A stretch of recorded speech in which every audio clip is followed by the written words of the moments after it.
அன்பானவர்களே, அன்பு வணக்கங்கள். உங்கள் மனம்தான் உங்கள் தலைவிதியை, தலையெழுத்தை உருவாக்குகிறது. ஒரு சிலர் சொல்லுவாங்க, என் தலைவிதி அது போல இருக்குது, என் தலையெழுத்து அது போல இருக்குது. இறைவன் எனக்கு தலைவிதியை நிர்ணயித்து விட்டான். நீ இப்படிதான் வாழணும், இப்படிதான் இருக்கணும், நீ துன்பத்தை தான் அனுபவிக்கணும், வறுமையில தான் இருக்கணும், கஷ்டத்துல தான் இருக்கணும், வேதனையில தான் வாழணும். இறைவன் எழுதிட்டான். நான் என்ன பண்ண முடியும்? சொல்றாங்க இல்லையா? அப்போ விதி வலியது என்று சொல்வார்கள் இல்லையா? அப்போ தலைவிதி, தலையெழுத்து என்பது இறைவன் உருவாக்குவதல்ல, இறைவன் தருவதல்ல. முதல்ல நீங்க அதை தெளிவா புரிஞ்சுக்குங்க. பல பேர் இறைவன் மேல பழிய போட்டுறீங்க. இறைவனுக்கும் உங்களுடைய வாழ்க்கைக்கும் எந்த விதமான சம்பந்தமும் இல்லை. உங்கள் தலையெழுத்தை, உங்கள் தலைவிதியை நீங்கள் தான் ஏற்படுத்திக் கொள்கிறீர்கள், நிர்ணயித்துக் கொள்கிறீர்கள், எழுதிக் கொள்கிறீர்கள். நாங்களா? நீங்க கேட்கலாம். ஆமா, நீங்கள் தான். உங்க தலைவிதியை, தலையெழுத்தை எழுதுவது எது? அதை இன்னும் தெளிவா சொன்னா, கர்மாவை அனுபவிக்கிறீர்கள். இந்த கர்மா தான் உங்க தலையெழுத்து, தலைவிதி, வேற ஒண்ணும் இல்லை. கர்மா என்றது என்ன? சமஸ்காரங்கள், வாசனைகள், பதிவுகள், இவை ஒட்டுமொத்த சமஸ்காரங்கள் அடங்கியது, ஒட்டுமொத்த தொகுப்பு தான் கர்மா. இந்த கர்மா எப்படி உருவாகிறது? உங்க மனம்தான் உருவாக்குது, வேற யாரும் உருவாக்கல. உங்கள் மனம்தான் கர்மாவை உருவாக்குகிறது, உங்கள் தலைவிதியை உருவாக்குகிறது. உங்கள் மனமே அனைத்திற்கும் காரணம். உங்க மனம் எதையெல்லாம் நினைக்கிறதோ, எதையெல்லாம் சிந்திக்கிறதோ, எதையெல்லாம் செய்ய எண்ணுகிறதோ, அது நல்லதாக இருந்தாலும் கெட்டதாக இருந்தாலும் அவையே கர்மாக்களாக மாறுகின்றன. கர்மா தான் தலைவிதிய தலை எழுத்தா மாறுது. இப்போ உங்க வாழ்க்கை யாரு உருவாக்கி கொண்டது? இப்ப நீங்க வாழ்ந்துட்டு இருக்கிற வாழ்க்கைக்கு யார் பொறுப்பு? நீங்க தான்.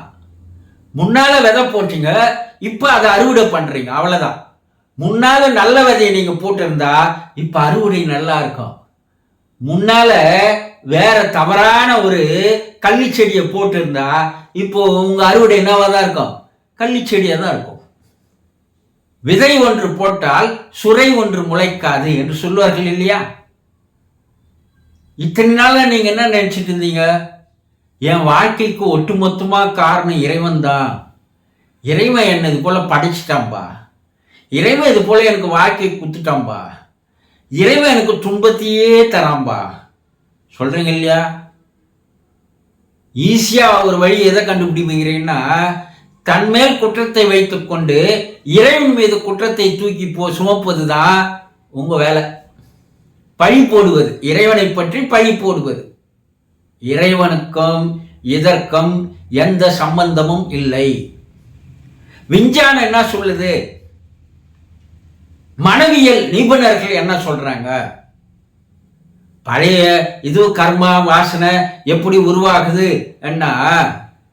மனவியல் வல்லுநர்கள் கூறுவது, மனம், மேல் மனம், நடுமனம், ஆழ்மனம் என்று 3 விதமாக உங்க மனம் இருக்குது. இந்த மேல் மனதில் ஒரு அலைக்கழிப்பான ஒரு நிலை இருக்கிறது.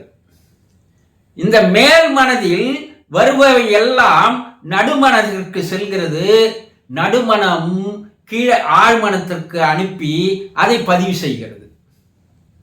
இப்போ நீங்க எதை நினைக்கிறீர்களோ, எதை பார்க்கிறீர்களோ, எதை கேட்கிறீர்களோ, எதை பேசுகிறீர்களோ, எதை செய்கிறீர்களோ, இவையெல்லாம் உங்கள் மனதில் பதிவாகிறது.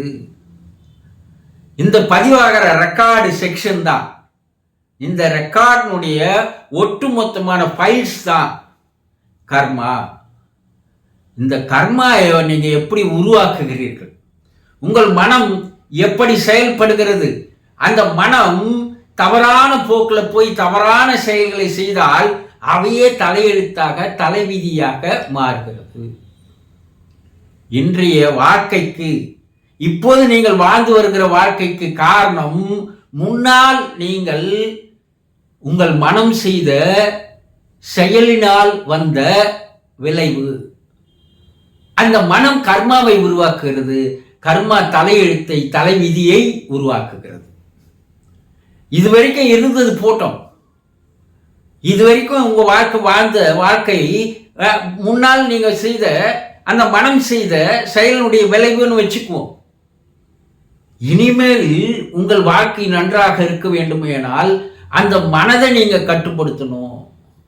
குதிரைக்கு கடிவாளம் போட்டது போல உங்கள் மனத்திற்கு நீங்கள் ஒரு சரியான ஒரு கடிவாளத்தை போட்டு விட்டால், மனம் நீங்கள் சொல்லுகின்றபடி செயல்பட ஆரம்பித்து விட்டால் உங்கள் தலைவிதியை தலையெழுத்தை மாற்றிக்கொள்ள முடியும் என்பதில் உங்களுக்கு எந்த விதமான சந்தேகமும் தேவையில்லை. இனி இருக்கிற வாழ்க்கை நல்ல வாழ்க்கையா இருக்கணும் இல்லையா? அப்ப அதற்குண்டான வழி என்ன?